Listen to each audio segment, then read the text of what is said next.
Tell him, McCluskey. Tell him what time it is. Little Hen says it's time to rock and roll.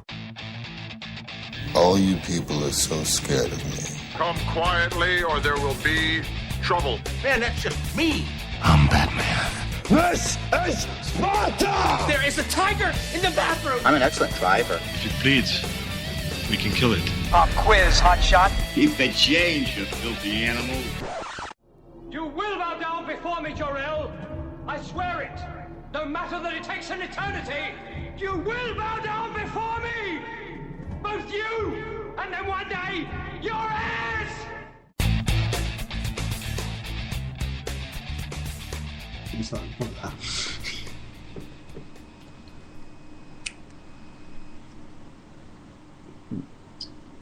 You've seen everything in the top 10. Go. Hello and welcome to this week's Monday Movie Show DVD and Blu-ray section. Coming up in this part of the show, we've got the DVD and Blu-ray top 10 and reviews of these new releases. We've got Song for Marion, a small little British film. What's the American title called again? Unfinished Song. Which is just released in the US in cinemas. In two screens in New York and somewhere else, I can't remember, but it's done fairly well for itself. Yeah, we've got Hansel and Gretel, Witch Hunters, drama and Broken City, comedy, and this is 40, and we've left the best till last, movie 43. You'll finally get my take on movie 43. But before that, let's go straight into the DVD and Blu-ray top 10. If you're listening to us live, by the way, thank you for joining us. We can see some people in the chat already. If you are listening to us and you're not involved, click the little icon in the bottom right-hand corner that's got a number next to it, and you'll be able to join us in chat. DVD Blu-ray top 10, starting at number 10 with Zero Dark 30. Which we both really liked. I think it's a film, I was having a discussion with somebody, and I think it's a film that you might get more of it out of it on your second viewing, because there is a lot to take in your first viewing. It's a really long film, but it's like the kind of movies, there is a lot to take in its first viewing. I think it demands a couple of viewings. And a second viewing, because I watched it for a second time, and I liked it more the second time than I did the first time. So I really liked it anyway. It's a really good film. Number 9 is Django Unchained.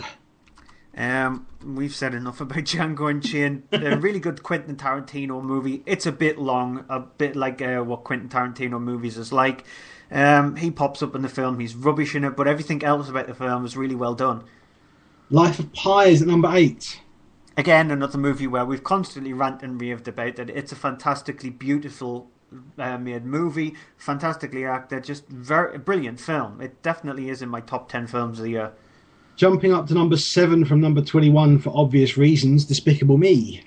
Because of the Minions rule all. Every single advert that I think it's the only they've all been out and bought a copy. Yeah, but I think it's the only adverts that I've seen that when you get a channel sponsored by something that I laugh at them, because the Minions are sponsoring Sky's daytime stuff, and every single time I see them, including a Minion dressed up as a maiden, get sucked up in a Hoover, I just laugh at them because the Minions are awesome. You'll love the second one then. At number 6 is Wreck-It Ralph. Yeah, brilliant film. It's for everybody. It is that kind of family film where it is for every single member of the family. If you're a video game nerd, you'll love it. If you're just want to watch an animated film, you'll love it. If you just want to watch a film, you'll love it. Number 5 is Steven Spielberg's Lincoln. Yeah, another fantastic film, brilliantly acted by Daniel Day-Lewis. He really looks like Abraham Lincoln. It's about an amendment that has to be passed to abort slavery. I really liked it. New entry at number 4 for the movie that is Twilight.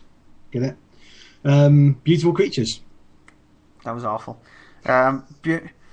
It's not as bad as I was expecting it to be. But the problem with Beautiful Creatures is the more it goes on, the more predictable and boring it gets. Even though the characters grate on you a little bit because of the way they speak, the more it plays out, the more you actually think, yeah, this is starting to grate a bit. Yes, it's getting on my nerve. Just end. It does have the great Emma Thompson in it, though. Yeah, it starts off really well, but it tumbles downhill the further it goes. It's not a long film, which is nice. It doesn't oversteer its welcome. But it just becomes a bit boring. And Booger in the live chat loved it. Yeah, Booger liked it. That's his kind of film. That's his kind of film, okay. Yeah, he's a girly girl. Okay, I liked it too. What are you You're saying? a girly girl, then. You and me you are having definitely words. are. You and me are having words later. Number 3, also a new entry, Warm Bodies. Which is a good film also. It doesn't fully live up to the premise. It's got a really interesting premise about a zombie practically coming back to life, turning human again. Nicholas Hoult is actually not too bad, and he doesn't have very much to say, which is probably good for him.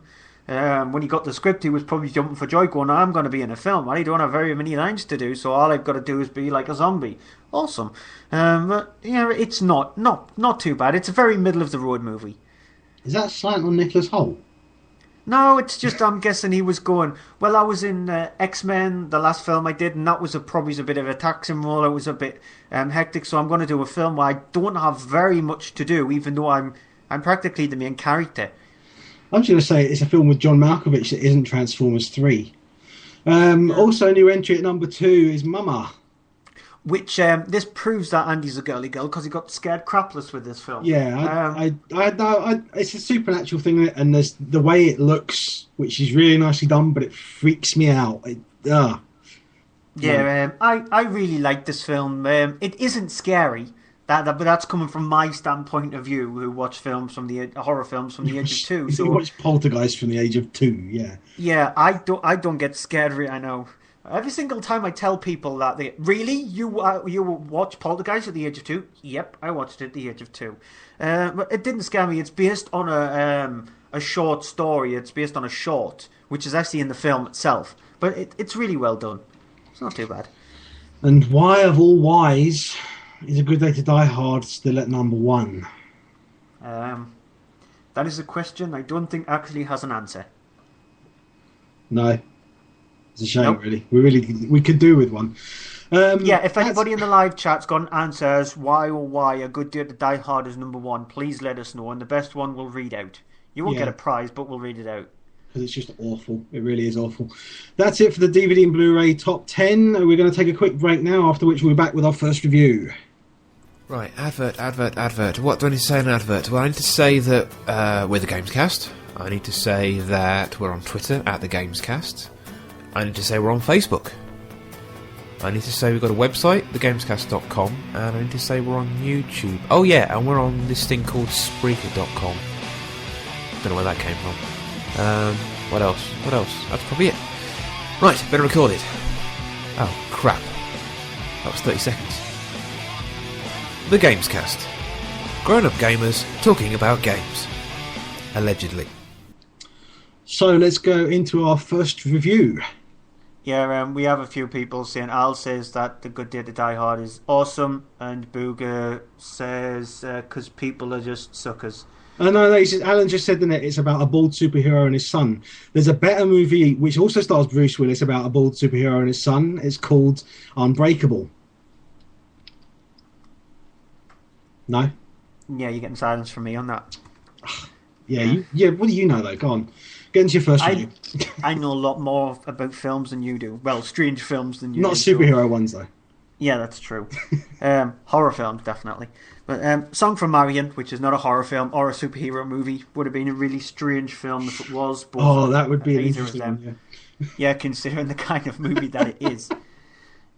Song from Marion, unfortunately, is a drama with comedy elements in it, so it's not any of the latter we've just said. It's directed by Paul Andrew Williams, and it stars Terence Stamp and Vanessa Redgrave. They play both characters, Arthur and Marion. They live together. Arthur's character is a very downbeat, downtrodden kind of character. He just hates the world. He hates everything. He loves Marion, his wife, who's just recovered from cancer, but unfortunately she gets news during the movie that it's actually returning, and she is dwindling. She's a member of this choir, this sort of like in this community centre, which is run by Gemma Arterton, a place where they can go and sing, but they sing really unusual, strange songs. They don't sing the normal songs that people think that old age pensioners will sing from, say, like the 30s, 40s and 50s. They sing more contemporary songs. Here's a clip. This is heavy metal, it's rock and roll, it's angry, it's sexy. These guys, they're proper ugly, but they get laid daily. Really? They have groupies. You're gonna have sex again. So, I'm talking rough and manly. So, can I see that in your face? A bit sexier. Perfect, perfect, perfect, perfect. Right, Terry, give me your rock and roll. Like this? No, it's these two on the outside. That's it. Give me some heavy metal. Yeah, it's a good start. Right, give me your line. You win some, you lose some. It's all the same to me. All right, that's enough. Don't put your back up, for God's sake. So as you can tell there, they don't actually sing the typical kind of songs. Arthur, he hates this group. He stays on the outside while Marion is in there, and he just hates it because he doesn't want to sort of like engross himself with people, apart from when he's in with his few friends, when he's drinking with them. So he hates that. Unfortunately for Marion, her health does get much, much worse during the movie, and ultimately she does pass away, and this brings Arthur down. His relationship with his son, who's played by Christopher Eccleston during the movie anyway, is very fractured, but it fractures it even more. He needs to try and get him out the doldrums, and Gemma Arterton's character, who plays Elizabeth, she thinks that the best thing for him is to join the group that they're in, because they're originally going to enter a contest, and it might be really good for him. Now, the movie itself, as we've said, is not a superhero film. It's not a horror film or anything like that. It's a comedy drama, and it is very drama heavy, where it pulls on your heartstrings. It is one of those kind of movies where it says, this is the characters, this is the storyline we're going to follow. We're not going to deviate from that path. It's a very simple storyline, which has been done a lot before. It's brilliantly acted. Both Terence Stamp and Vanessa Redgrave, she can't put a finger wrong. She is one of the best actresses ever. She's just brilliant in anything that she does. Terence Stamp is probably one of the same. He's a fantastic actor. He's a chameleon of an actor. He can do brilliant, different roles. If you go all the way back to the Adventures of Priscilla, Queen of the Desert, you wouldn't have expected an actor like him to be in a film like this. So he is a brilliant actor. Gemma Arterton is really good in this as well. There's 2 movies out of 2 then. Sandwiched in between that was Hansel and Gretel, which is coming up anyway, but she did Song for Marion, Byzantium, which were both brilliantly acted by her. Christopher Eccleston, I think, is the weakest out of the characters. His character is very stereotypical, but it's not fleshed out as much as I would wanted it to be. His relationship with his father, you knew it was going to be like that, but I wish his character was a bit more stronger than what it was. It does follow a formula, and that formula works really well for the film itself. It will tug on your heartstrings. There is specifically one moment in the film which might make you cry, which is that happens at the concert, and it does involve Arthur itself. But I enjoyed it, but I just enjoyed it. It isn't the brilliant movie that a lot of people are saying it is, but it's not it's not on the good movie level. It's actually elevated much above that because of the acting is so strong. It's also it's quite an emotional movie as well. You're saying, like you said, at times there's moments that will kind of move you almost to tears, and there's bits in it which, when I saw it at the cinema, I saw it was a packed cinema because I saw a preview, and the thing that stood out to me is there's moments in it which other films would struggle to pull off, and people would be in the audience sitting there kind of laughing nervously at it because it was stupid or something. And in this, when that happened, certain bits happened. The audience didn't laugh because the audience were completely engrossed in it. It's the audience. It got the audience kind of respect for it, and that's why I think it was a really good film as well. I really, really did like it. Yeah, Dalek Sex just says, I typed Christopher Eccleston on Office once, and it corrected to Christ-like excretion. And he tried it with Harvey Keitel, and it gave him Hearst Kettle. Okay. People, the mind of Dalek Sex. Yeah, moving on. Hansel and Gretel Witch Hunters. Hansel. Hansel. It's Hansel. Yes, it's Hansel. Yeah. It's written and directed by Tommy Wirkola. I'm not going to try and do his name in a weird thing because that'll just completely screw it up. But it starts off with the young Hansel and Gretel, who are kids at home one night when they're woken quickly by their parents and rushed off into the woods to hide somewhere. When something is happening at their house, they then search through the forest, find themselves lost, and wound up at the gingerbread house of a witch, as the legend goes, find themselves there and are imprisoned by the witch, but then end up turning things around and actually end up killing the witch and surviving the house. Cut to so many years later, and the two of them have grown to become witch hunters, as the title suggests. And as they're walking into a town, they come upon a big crowd of people, sort of a mob watching over as the local sheriff is about to burn a woman suspected of being a witch. Here's a clip. This woman will burn!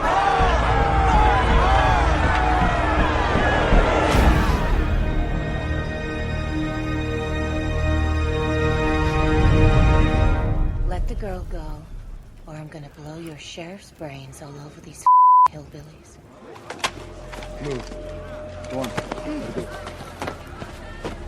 My name is Gretel. This is my brother Hansel. If anyone harms this woman, you're gonna have me to deal with. Now go home! Go! Now listen, Sheriff. You better listen. I'm not going to have this and a scoundrel of a brother coming into my town, telling me what to do. Don't! Just don't. So the town is panicked and freaking out because of the fact that several children have been disappearing, and then the town suspects that there is a witch, and that's why they've led to this assumption that this woman, who turns out not to be a witch, and then the thing that happens is that Hansel and Gretel decide they're going to stick around and try and find out what is going on, so they start to investigate. The thing with Hansel and Gretel Witch Hunters is it's basically, and I think it is, if I remember rightly, an MTV movie production. Yeah, it is. And it basically looks and sounds and feels like it, very much like an MTV movie, because it's kind of shot and done like a music video. That's not to say it's bad. Yes, it is. But it's not. It's not great. I mean, the thing is, at the cinema I saw it and it was loud and big, and it's kind of well edited for stupid action sequences, and it's a stupid film in parts, but I kind of enjoyed it and kind of had fun with it. And when it's transferred to the small screen, doesn't quite have that same effect. If I'm ever going to watch this, I will watch it in my home cinema projected on a large screen with the sound turned up full, and then I will like it and have fun and enjoy it as much as I did at the cinema.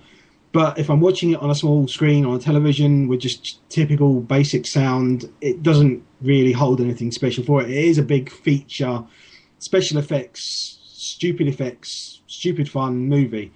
Don't take it seriously. If you go into it taking it seriously, you'll come out of it just like Stuart and go, that was rubbish, I hated it. Dare I say, garbage?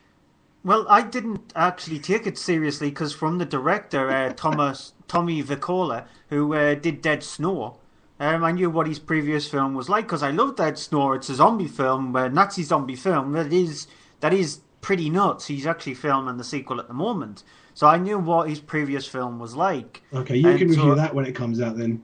Yeah, I will definitely do that because I did really like Dead Snow, but I just found this awful, to be awful.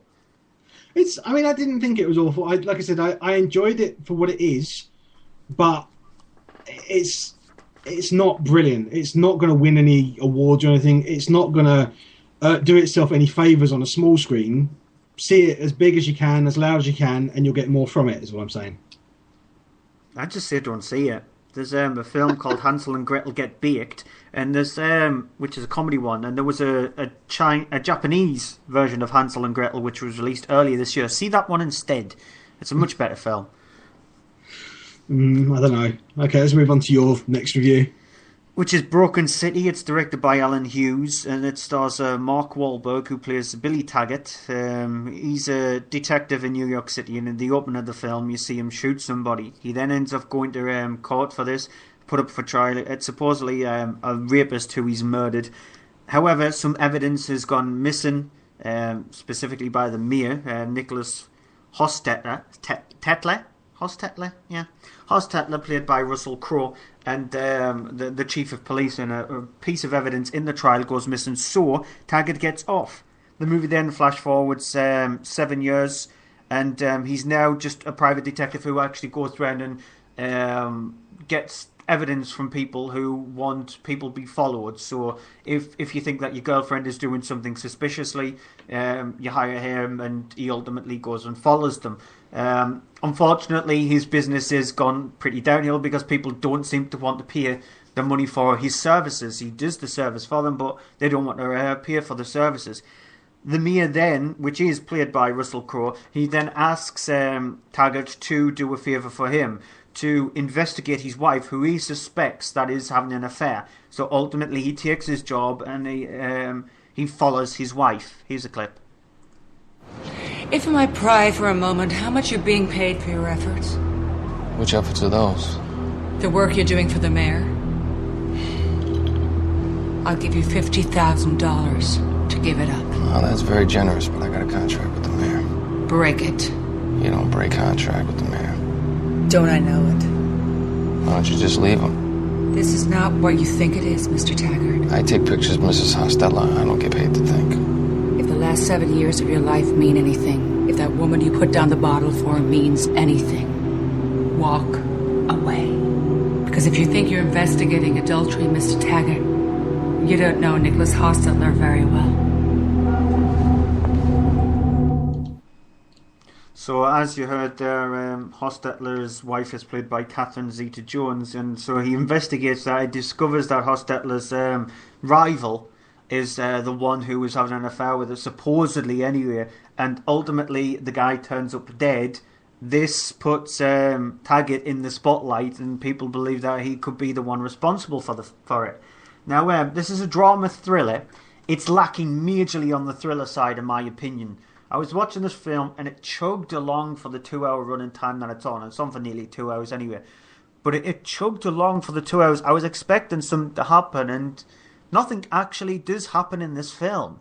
If you watch the trailer makes the movie out to be this action film with thriller elements in it.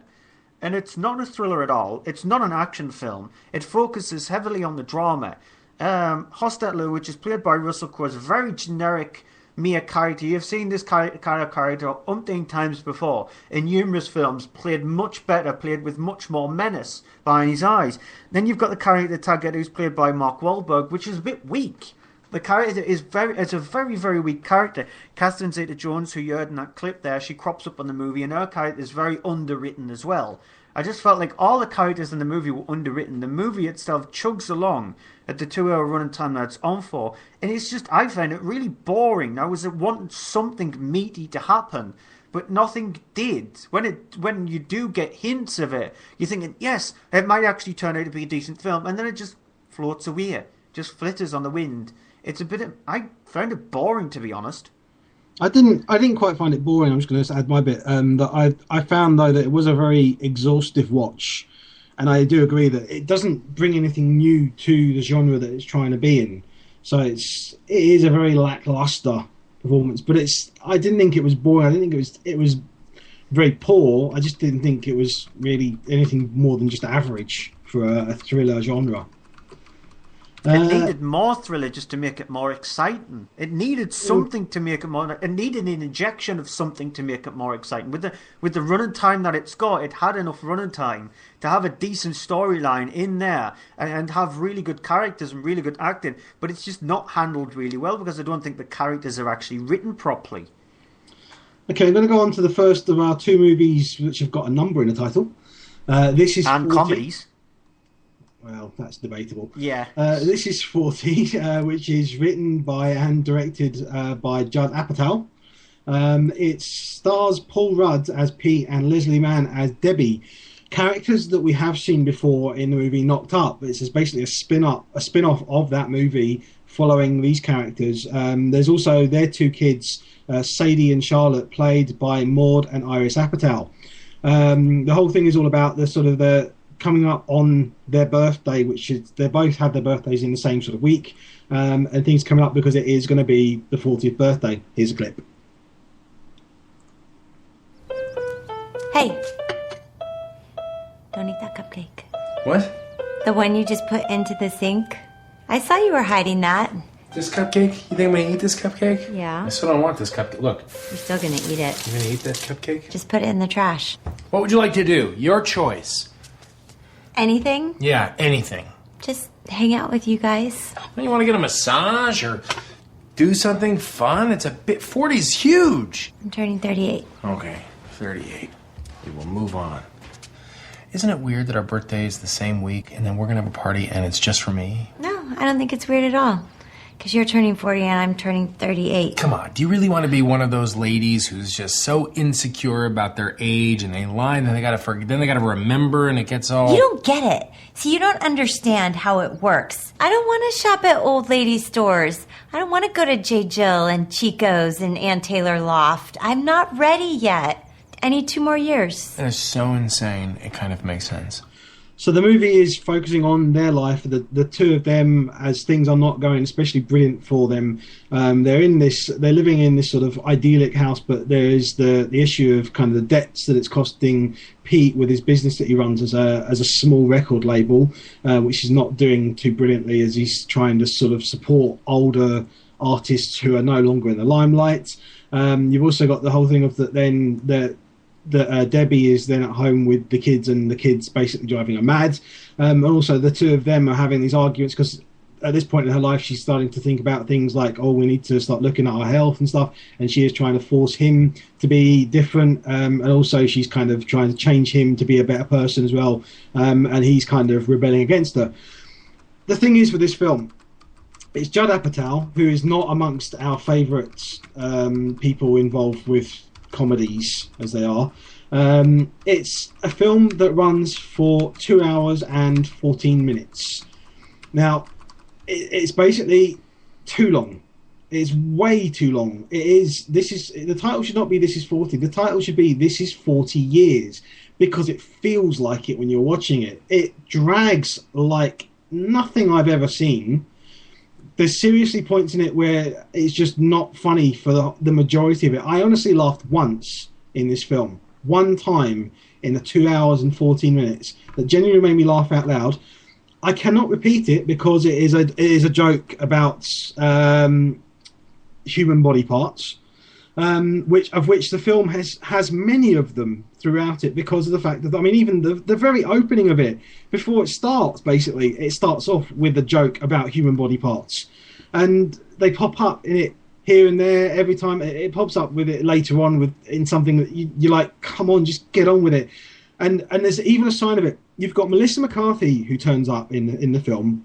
She only has a small part in the film, but then at the end of the film, right at the very end, this isn't a spoiler, it's not a story thing or anything, although I don't really care, to be honest, about this, but right at the very end of the credits, there is an one single outtake, which goes on for about 3 or 4 minutes long, just a single cut, where people are laughing, so they couldn't use it because people will lose their concentration and they start laughing in the film. Right, they're laughing there. I'm sitting there. I'm wondering, why are you laughing? Why has no one said cut on this? Why is it still being recorded?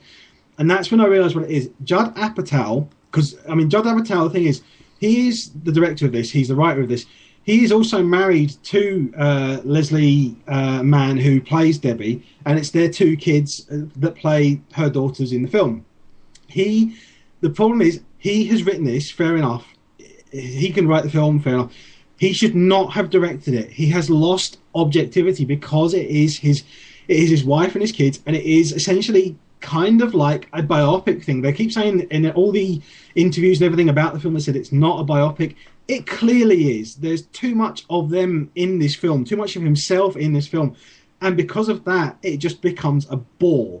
Someone else had directed this, they would have easily edited out 40 to 45 minutes at least of this film, made it an hour and a half, put in other jokes and things that would have been much more suitable, would have worked.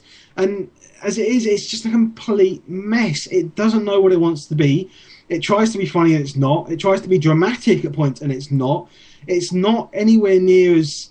I mean, the thing is, I'm not a fan of Knocked Up, which is a spin-off of, but Knocked Up had a quality to it, and Knocked Up at points was a couple of bits where it was funny. This just doesn't. This is like the offcuts of Knocked Up, and all tied together in a ball, thrown against the wall, and sticks, and then slowly, as you're watching, just kind of rolls down, or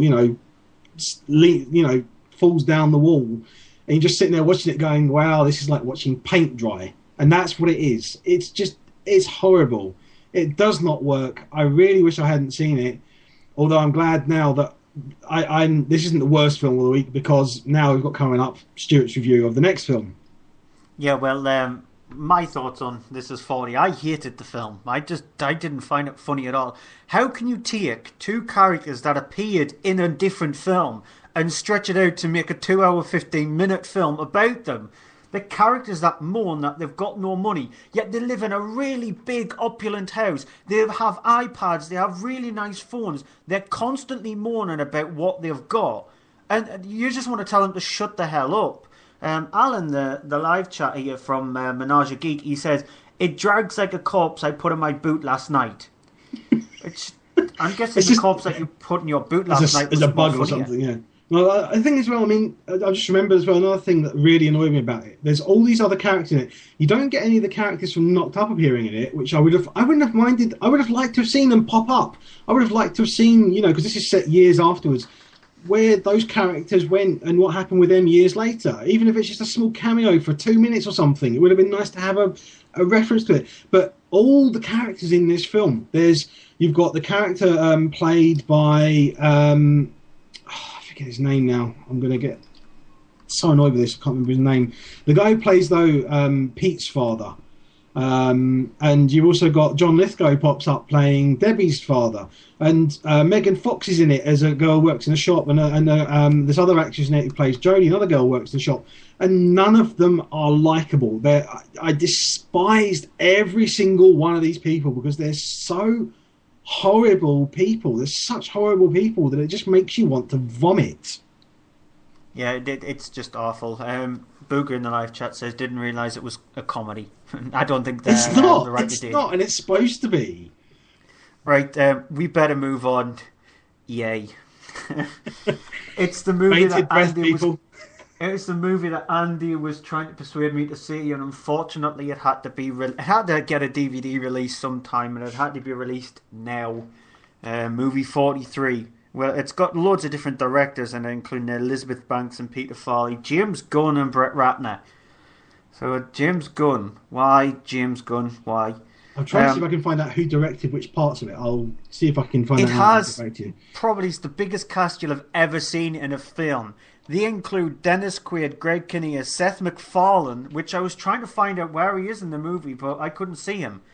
Hugh Jackman, Kate Winslet, Liev Schreiber, Naomi Watts, Anna Faris, Chris Pratt, Kieran Culkin, Emma Stone, Richard Gere, Kate Bosworth, Justin Long, Uma Thurman, Christopher Mintz-Plasse, Chloe Grace Moretz, Patrick Warburton, Gerard Butler, Sean William Scott, Johnny Knoxville, Halle Berry, Stephen Merchant, Terrence Howard, and Elizabeth Banks, and more.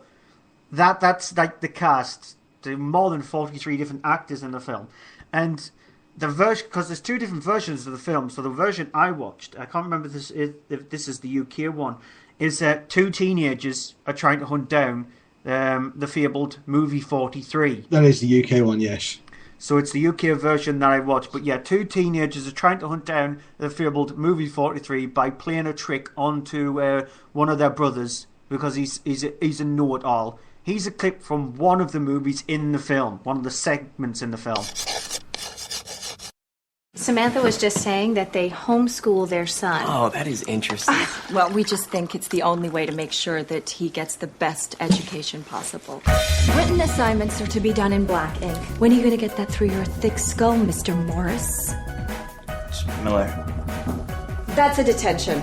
Don't you ever feel like maybe he's, I don't know, missing out? Yeah, high school is about more than just classes and homework. Oh, sure. It should be the unhappiest time in a boy's life. You dropped your books, face. Come on, girlfriend, pick your knees up! Hey. Can I please come in? Sorry. Mom, please, no, wait. Mom, Sorry. Okay. Emily and Cara said we should go all the way. What do you think? Wow.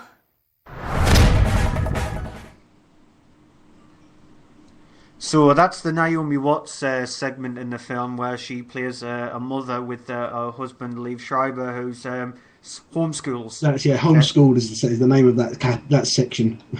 Yeah, so homeschools their son. You've got other films in there. There's one where it centers around Kate Winslet, who goes on a dinner date with Hugh Jackman, and he has testicles attached to his throat.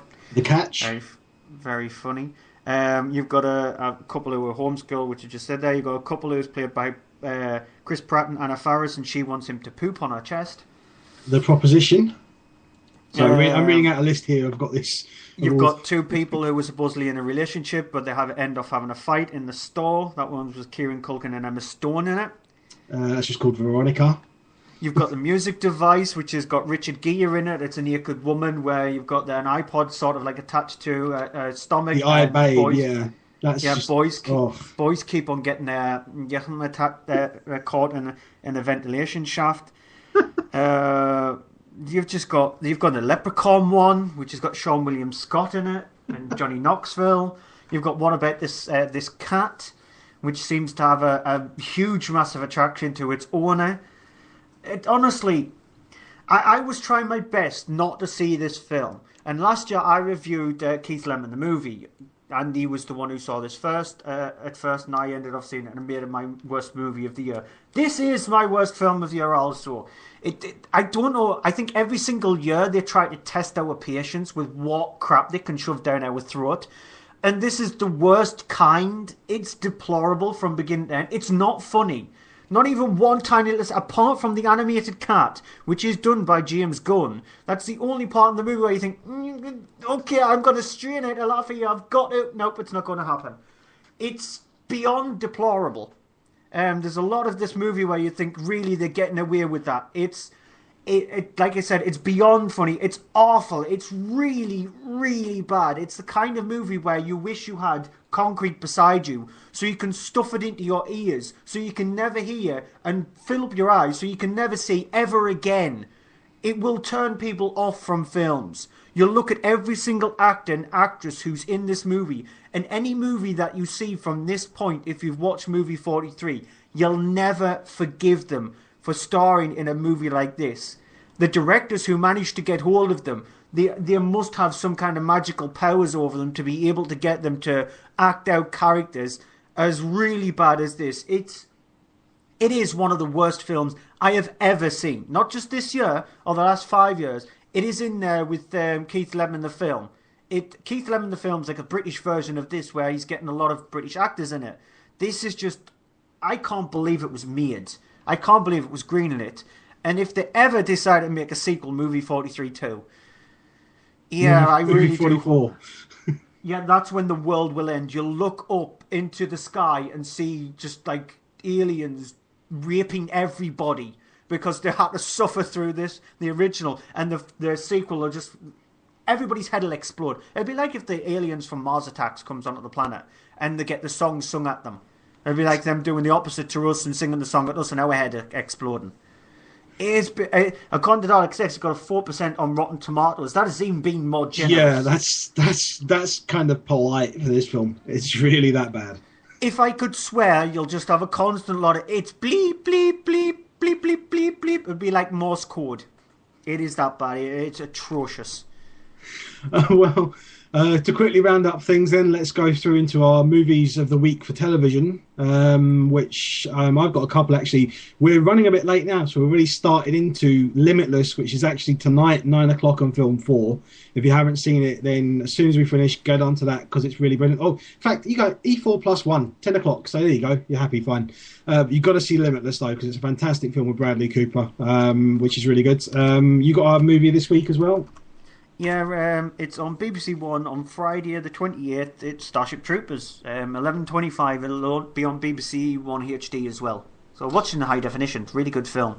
Just going to also mention as well, for anyone who isn't able to listen to watch Limitless because they're listening to us later on the podcast bit, there's The Hurt Locker on Thursday the 27th on Film 4 at 9 p.m, which is Catherine Bigelow, one of our favourite directors, and it's her film about the EOD bomb technicians in Iraq, which is absolutely fantastic, brilliant film.